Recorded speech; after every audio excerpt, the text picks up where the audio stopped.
Greetings, child of God. The Bible itself repeatedly teaches that God's word cannot be destroyed. The grass withers, the flower fades, but the word of our God will stand forever. Isaiah 40:8. Heaven and earth will pass away, but my words will never pass away. Matthew 24:35.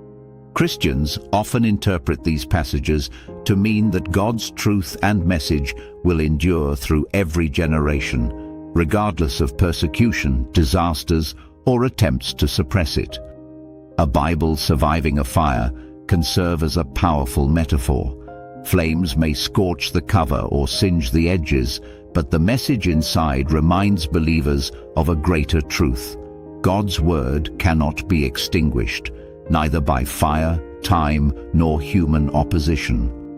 Believers often see this as a visual reminder that God's word outlasts destruction.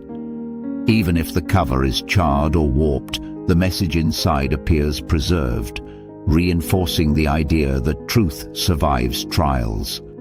I would like to share a short story with you about a man called Daniel and his experience with the endurance and preservation of God's word. The fire started in the middle of the night. By the time the sirens faded and the smoke cleared, the little house on Maple Street was nothing more than blackened beams and piles of ash.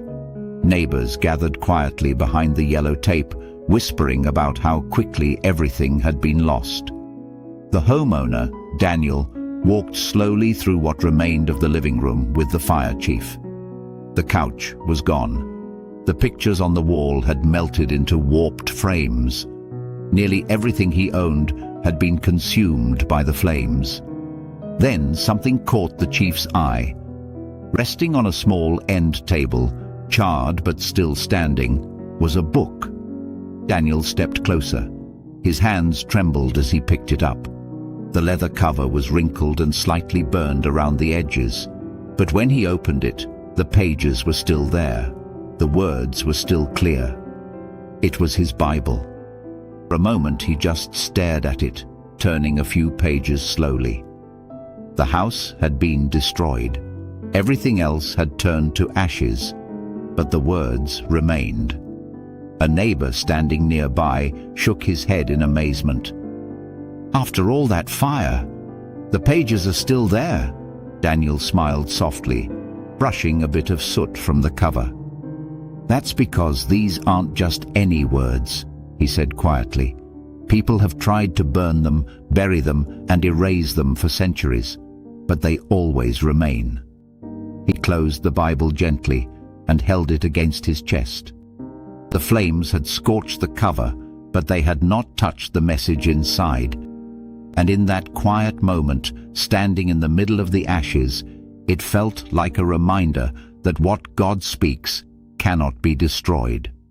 Fire may consume houses, possessions, and even history, but God's word endures all. How does this story resonate with you? Have you experienced such powerful, miraculous moment, or do you know someone who has? Please share your story in the comments, and remember to like, share, and subscribe. I love you, and may God bless and keep you.